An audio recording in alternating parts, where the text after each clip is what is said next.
اعوذ باللہ من الشیطان الرجیم، بسم اللہ الرحمن الرحیم۔ سورۃ نمبر 10، سورہ یونس۔ مباحث نمبر 6،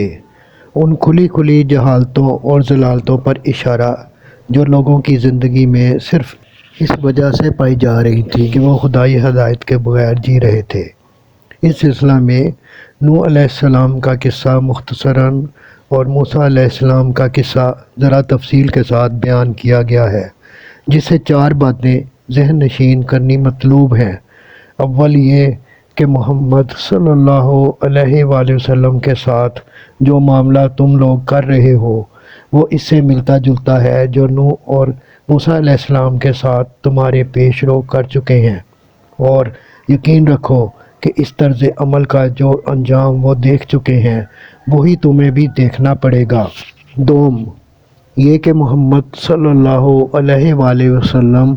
اور ان کے ساتھیوں کو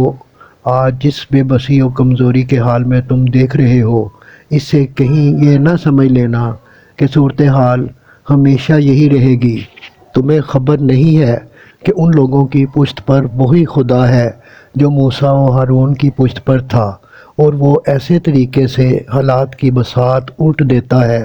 جس تک کسی کی نگاہ نہیں پہنچ سکتی۔ سوم یہ کہ سنبھلنے کے لیے جو مہلت خدا تمہیں دے رہا ہے اسے اگر تم نے ضائع کر دیا اور پھر فرعون کی طرح خدا کی پکڑ میں آ جانے کے بعد عین آخری لمحے پر توبہ کی تو معاف نہیں کیے جاؤ گے۔ چہارم یہ کہ جو لوگ محمد صلی اللہ علیہ وآلہ وسلم پر ایمان لائے تھے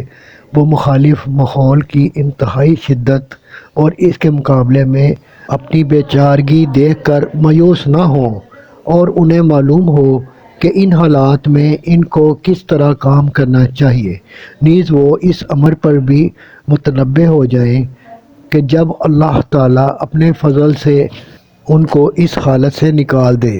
تو کہیں وہ اس روش پر نہ چل پڑیں جو بنی اسرائیل نے مصر سے نجات پا کر اختیار کی۔ آخر میں اعلان کیا گیا ہے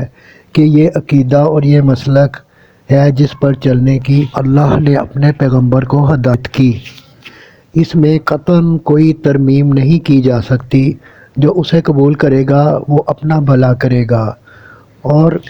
جو اس کو چھوڑ کر غلط راہوں میں بھٹکے گا وہ اپنا ہی کچھ بگاڑے گا۔